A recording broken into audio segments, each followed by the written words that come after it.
Hey everybody, Kate here with Salons for Life, and today I'm with artist fellow Ashley Adelman. And Ashley, how are you? I'm good. How are you doing? I'm good. I'm hanging in there. So we have a salon coming up in which hmm you are the featured artist on Saturday, August 29th. And so we're just trying to introduce everybody to who are you, Ashley, and what do you practice? What do you teach that informs your art?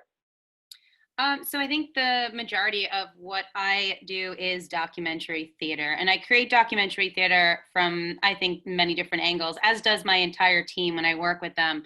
For documentary theater, it means that I have worked a lot in dramaturgical and dramaturgy in a lot of different ways, in history, in writing, acting, directing, and devising.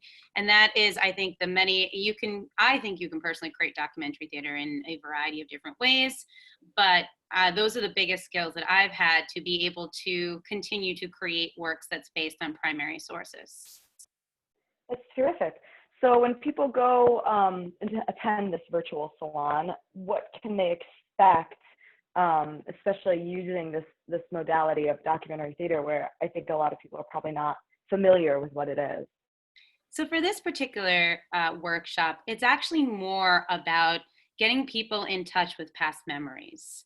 When you do documentary theater, a lot of the times it involves using other people's primary sources. You have their diaries, you have their oral histories, you have something that they have given you. And a lot of times you're looking, at least for me, I'm always looking for descriptions in their stories. If they're going to tell me about a time in their life, I want to be able to get as much as I can, because as many playwrights know, what makes a script is the details.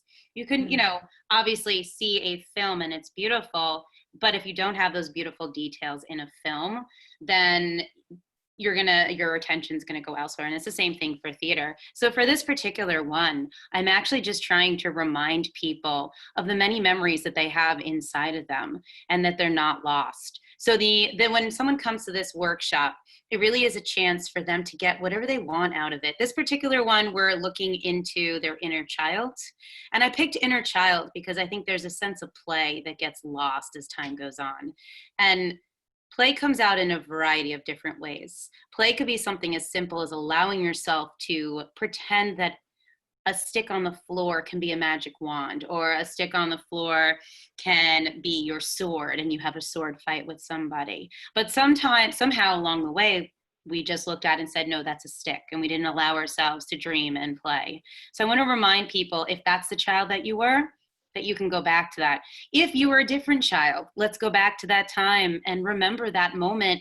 One of the things I think a lot of people say during tough times like this is like, go back to your happy place.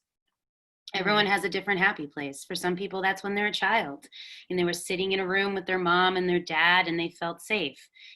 My entire idea of this particular workshop is for the person who comes to get whatever they want out of it that comes from the source that's inside of them.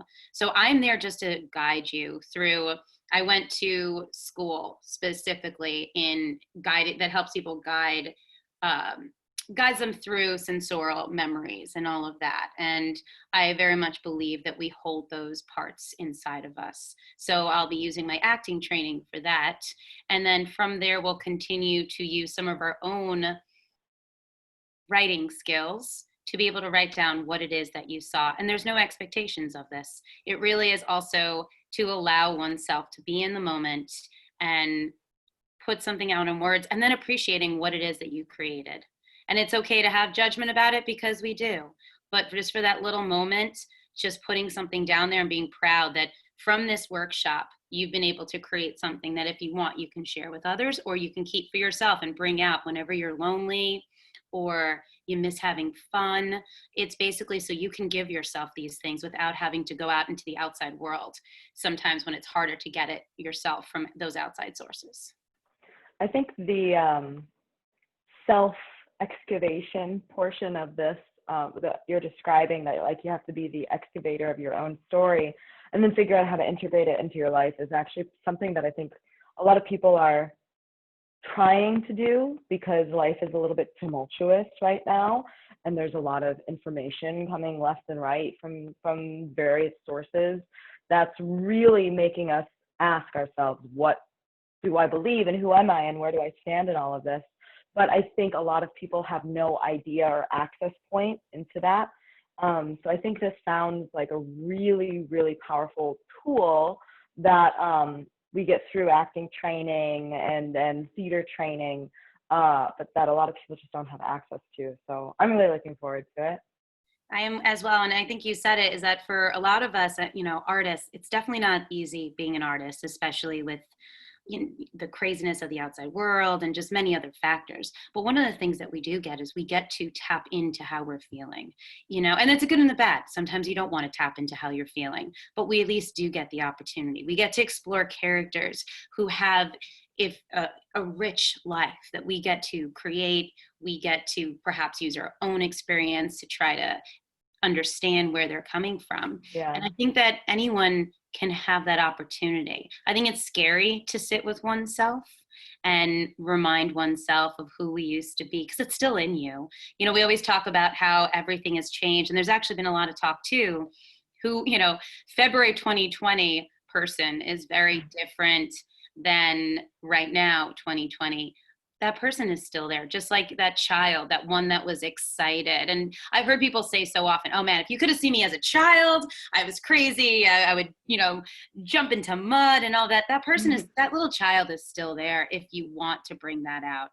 And so I think it also helps when we're sitting by ourselves and we have these times by ourselves. Yes, there's definitely things that perhaps one finds out when you spend a lot of time by yourself. But then there's also those moments where you can actually appreciate who you are and who you used to be that's still there. This sounds like beautiful and really necessary work. Okay, everyone. That's Saturday, August 29th. That's coming up. I believe it's 3 to 4:30 p.m. Please check out the website, salonforlife.com, to find out more information and how to purchase tickets. We'll see you there. Thank you, Ashley. Thank you. Look forward to see everyone there. Take care.